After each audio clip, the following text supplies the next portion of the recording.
Alright guys, today we're here in Edinburgh. We're gonna go blend in with the locals. Yeah, and all the other obnoxious American tourists. Have you go. Yeah. You spit on that thing. Yeah, it's good luck to spit on it. It's something in Scotland. It's the heart of Midlothian, and in this area in Edinburgh is where they used to perform public executions and torture. Yeah, it's a really horrible place.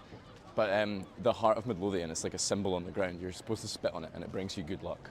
But everyone else looks at you like you're crazy and disgusting for doing it because they don't understand the lore. I did it right as a girl was passing by. So yeah. She gave me a bit of a dirty look, I think. Yeah, she did. Maybe the dirty looks are probably emanating a lot from these stupid hats that Lane has made us wear. That's not going in the video, Jack. we don't acknowledge the hat. Link in description. Alright, Jack, tell me every single fact you know about all of Edinburgh and its history. It is Scotland's capital city. Is it? Yeah. I thought it was Glasgow. And it is full of Americans. That's good. That's pretty much it. That's all there is to know. Jack, is all this original to the castle? Yeah, this dates back to like the 1300s, including the electronic billboard. Scotland used to be very ahead of its time. It used to be. Then they introduced the Cornish pasty. Oh look, another of the natives. It's William Wallace. He kind of looks like those little bears from Star Wars. Like who? An Ewok. Well guys, very, very sad news. We're not getting to the castle. It's very popular right now. You gotta book online, you gotta book ahead, a few days in advance. Yeah, don't make the mistake we did. If you're coming, especially, we have a little bit of wiggle room to make these kind of mistakes, but you might not in your trip. So. Book ahead, link in description. Also, they do tattoo here. Do you want to explain that since you actually know what it is? It's essentially like a massive military parade, and they have like Scottish regiments and stuff will parade here in the grounds of Edinburgh Castle, which is why there's a stadium around us. It's not normally here, but this is probably the aftermath of that.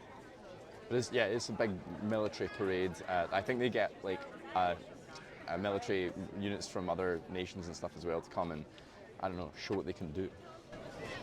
Just come here if you like militarism. If you like war. Well, we got a really beautiful view down here at the bottom of the castle that we couldn't go in.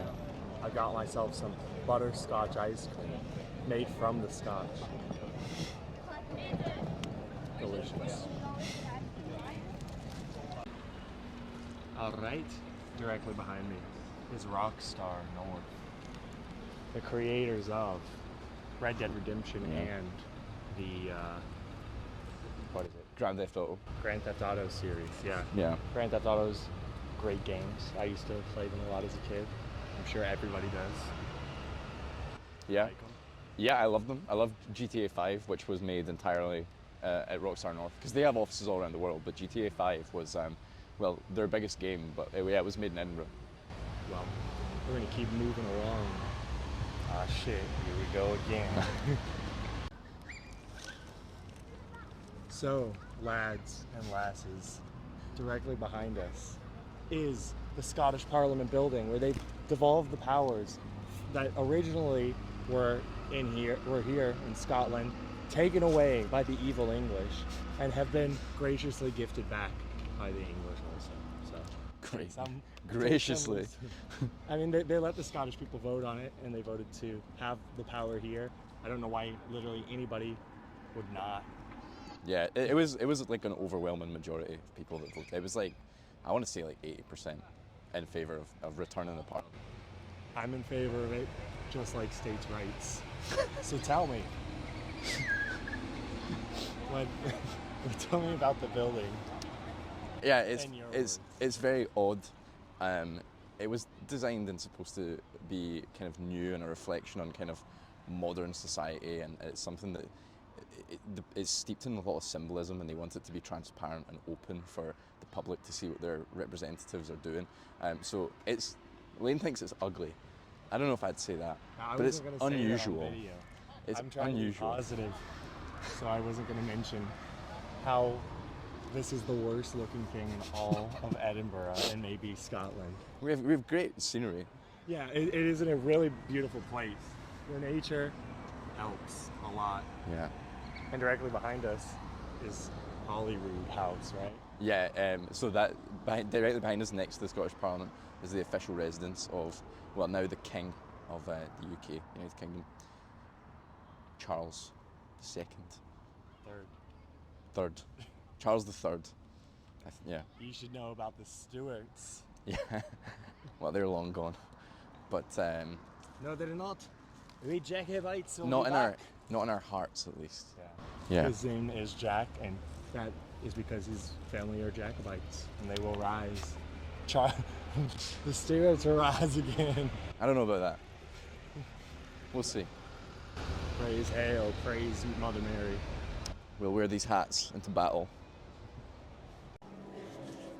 So, during the Second World War, Poland lost pretty fast, but a lot of Polish soldiers ran away, first to France, and they fought the Germans a little bit, or they were in the French military when the Germans invaded, and then after that, they went to Great Britain to continue the fight, and they would serve in all branches of the military here in Britain, and in fact, I think some Polish ships served throughout the war with the Royal Navy, and one of these Polish people who left was General Stanislaw Nasik, and he was in charge of the 1st Polish Armored Division, which served in North Africa.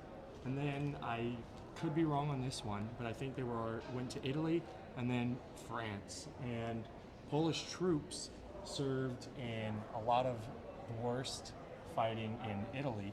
And this general right here, is the one who finally closed the Fillet Pocket and captured a huge German army in the west, basically shortening the war by several months because such a large portion of their fighting capability in the Western theater was destroyed. That's why France fell extraordinarily quickly to the Allies, because of this guy, but mostly America, but this guy was the final punch. This is Edinburgh's new town, and in the background we have the River Forth, which was a really important river, well, it's a really important river anyway, but in World War II and World War I for shipbuilding, so much so that they had to protect it from German submarines with a literal net in the water, and all the islands, there's a couple of islands, small things on it, that were turned into essentially fortresses to protect from potential German bombings and perhaps naval invasions or something like that. So it was really heavily militarised along here, but it's a beautiful part of Edinburgh.